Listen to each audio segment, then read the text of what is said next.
Well, team leaders, when you talk about layers, right? If an agent's looking to join a team, or what we're seeing right now, and I know you guys are seeing this too, we're seeing agents that have been on a team for a while and they're like, is this worth it? Is the value, am I giving up too much? I did a YouTube video about this a couple weeks ago. And what I was saying is team leaders that get greedy with self-gen business are the ones that constantly are seeing this attrition cycle continue, and then they got to retrain, and they're always onboarding and hiring because they lose agents. And a lot of team leaders lose agents because they say, hey, on the business I give you, it's 50-50, which is fair. You would have never had that client to begin with. But then on your own business, it's also 50-50. That's a tough pill to swallow. And you know, if I'm working with Allison and her husband and I met them at church, and I have a $12,000 commission and I got to give $6,000 of that to my team leader, don't think for a second I'm going to start questioning, man, that seems high.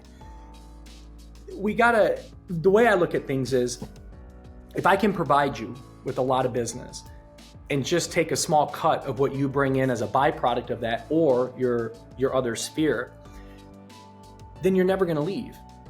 Because let's say you got to give up 15%. And let's say you do 200,000 in GCI a year, which is really good. So you're giving up what is that? 30K. All right. But if I can help you add 25, 30 closings a year where you make another 175, you're up 145, but also got 30 more clients that you would have never had to add to that sphere that you're going to get 85% on. And so when we think about the flywheel of value is not just having agents and providing them with opportunity for business. It's also supporting their self-gen business in a way where what I always go back to is, it's just got to be fair.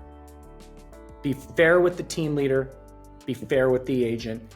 And if you guys say, like the agents, especially the good ones, need to say, I am totally cool with giving up 15, 20% of my self-gen split if this team leader or this brokerage can help me add 20, 30 deals a year to my book of business. That is fair. But if you're taking 50, everyone's going to start to question that. I would. There's no way I'm paying somebody 50% of the business that I procure. You're crazy. So look, what I tell team leaders when I find this out, I always say, I'm not going to tell you how to run your business. At some point, you're going to lose these people. I mean, it's just a matter of fact. It's too hard to transact, especially on the self-gen space, to have to give up 50% of that. And when you talk about layers, you got team. They could have a corporate overlay too. They could have a corporate cap. They could have a corporate split. You know, it depends. That layer of corporate then team can be challenging, right? And so what I always say for a team leader as well, if someone's going to join your team, what they're saying is what you're saying as a team leader. Number one, the minute you decide to become a team leader, you have decided that other people come before you. And that's tough for some team leaders because a lot of them still produce. So they're caring more about their own production than they are the team, because that's where they're making the money. If that's the mentality, don't start a team. Just get a couple admins to help support your list side. Maybe get a buyer's agent or two if you want them to run buyers. But don't start building this big team if you're the one that really matters, because they matter before you when you talk about a team. And it's hard for some team leaders, especially in a challenging market, because they got to keep the lights on too. But I relate this back to mortgage, and I know HousingWire is so tied into the mortgage side of things. But think about this. What is the evolution of a loan officer? It's crazy to me. The evolution of a loan officer is, I'm a great LO, I'm going to go start a branch. Just because you're a great loan officer doesn't mean you're a great operator. In fact, I would argue many aren't.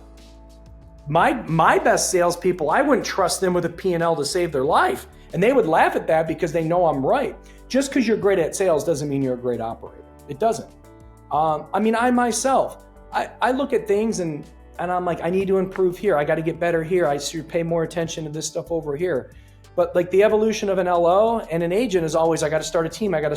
No, you don't. You know, I have a good buddy of mine out here in Arizona. His name's James Wexler. He's been one of the top agents in the state for many, many, many, many years. He keeps it small. He's got his little staff and he does his 80 to 100 million in production because he doesn't want to manage 20, 30 people. It's a headache. And a lot of times you spin your wheels because you're managing people that, a lot of time the people that aren't producing are the ones that time suck.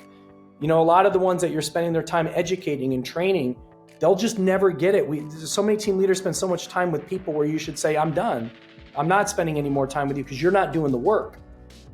I can train you all day long. If you're not willing to get up in the morning and go to open houses and grind, it's all for nothing. And you got to cut bait with that. But not everybody's meant to be an operator.